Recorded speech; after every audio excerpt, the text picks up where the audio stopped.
Hello hi friends मु सही आपण मानक प्रिय साइलेंट स्टार चंदू बाबू आपण को स्वागत जनाऊँ मो YouTube channel silent star official को। तो सांग मैंने केमती अच्छे समस्ते भल अछ तो सेमती भल था। तो सांग मैंने आज एक आ गोटे वीडियो नहीं आसी आपण मानक देखंतु केमती लगुच। जदि भल लगुच तो लाइक गोटे करदे, शेयर भी करेंगे ଆଉ ହଁ ମୋ ଚ୍ୟାନେଲକୁ ସବସ୍କ୍ରାଇବ୍ କରିବେ। ତ ଚାଲନ୍ତୁ ଲେଟ୍ ନ କରି ଆଜିର ଭିଡ଼ିଓ ଷ୍ଟାର୍ଟ କରିବା।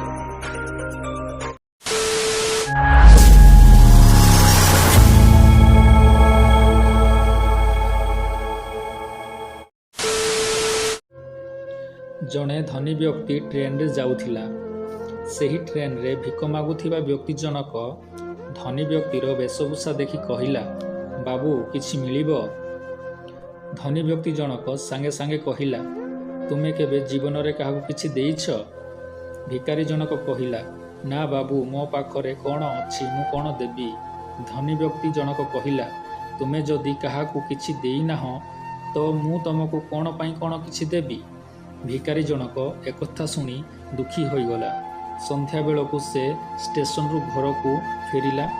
ରାତିରେ ଶୋଇବାକୁ ଚେଷ୍ଟା କଲା, କିନ୍ତୁ ନିଦ ହେଲା ନାହିଁ।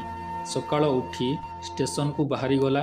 ଦେଖିଲା ବଗିଚାରେ ସୁନ୍ଦର ଫୁଲ ଫୁଟିଛି। କିଛି ଫୁଲ ତୋଳି ଆଣିଲା ଏବଂ ଯାତ୍ରୀମାନଙ୍କୁ ଦେଲା। ଫୁଲ ବଦଳରେ ଯିଏ ଯାହା ଦେଲା ତାକୁ ସେ ଆଦରରେ ଗ୍ରହଣ କଲା। ଏହା ଦେଖି ଯାତ୍ରୀମାନେ ବି ବହୁତ ଖୁସି ହୁଅନ୍ତି। ଅନ୍ୟ ଦିନ ଅପେକ୍ଷା ସେଦିନ ତାର ପଇସା ବି ଅଧିକ ହେଲା। ମନେ ମନେ ସେ ଧନୀ ବ୍ୟକ୍ତିକୁ ଧନ୍ୟବାଦ ଜଣାଉଥିଲା। କିଛି ଦିନ ପରେ ସେ ଭିକାରୀଟିର ଧନୀ ବ୍ୟକ୍ତିଙ୍କ ସହ ପୁଣି ଭେଟ ହେଲା। ସଙ୍ଗେ ସଙ୍ଗେ ଫୁଲ ବଢ଼େଇ ଦେଲା। ଧନୀ ବ୍ୟକ୍ତି ଜଣକ ପର୍ସରୁ 10 ଟଙ୍କା କାଢ଼ି ତାକୁ ଦେଲା ଏବଂ କହିଲା, ଯେଉଁଠୁ ଫୁଲ ଆଣିଛ ତାକୁ ଯତ୍ନ ନେଉଛ ନା ନାହିଁ? ଭିକାରୀ ଜଣକ ଉତ୍ତର ଦେଲା, ମୁଁ ତ ସେ କଥା ଆଦୌ ଭାବିନି। ଧନୀ ବ୍ୟକ୍ତି ଜଣକ କହିଲା, କର୍ମ କରିବା ଶିଖ। ଭିକାରୀ ବିଚରା ଦ୍ୱନ୍ଦ୍ୱରେ ପଡ଼ିଗଲା।